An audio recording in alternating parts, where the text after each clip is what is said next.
আবৃত্তি করছি এম জামান রচিত কবিতা যন্ত্র বনাম মানুষ।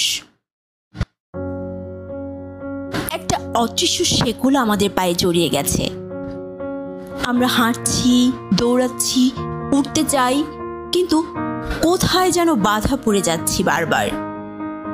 একটা অদৃশ্য দেয়াল আমাদের চারপাশে গড়ে উঠছে। আমরা কথা বলছি, হেসে উঠছি, কিন্তু শব্দগুলো ফিরে আসছে প্রতিধ্বনি হয়ে। কেউ যেন আর শুনতে পায় না।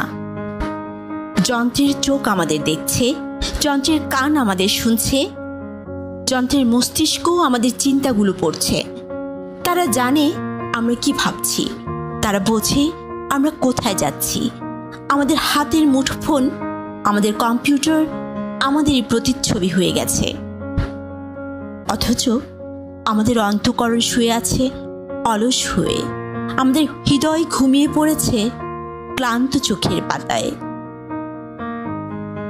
আমরা কি সত্যি বেঁচে আছি, নাকি কৃত্রিমতার এক গভীর মরীচিকায় হারিয়ে গেছি? আমি ভয় পাই একদিন যখন যন্ত্ররা এসে বলবে তোমাদের প্রয়োজন ফুরিয়েছে, তোমরা এখন অকেজো, অতএব বিদায় নাও। কিন্তু না, আমি এখনো মানুষ।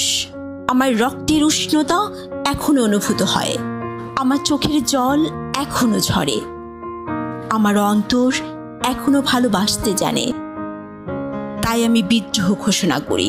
আমি শপথ নিই মানুষের অন্তঃকরণকে জাগিয়ে তুলব, মস্তিষ্কের অলসতাকে দূর করব। যন্ত্র নয়, মানুষই থাকবে শাসকের আসনে। আমি এখনো বাঁচতে চাই, মানুষ হয়ে, হৃদয় নিয়ে, চিন্তা নিয়ে।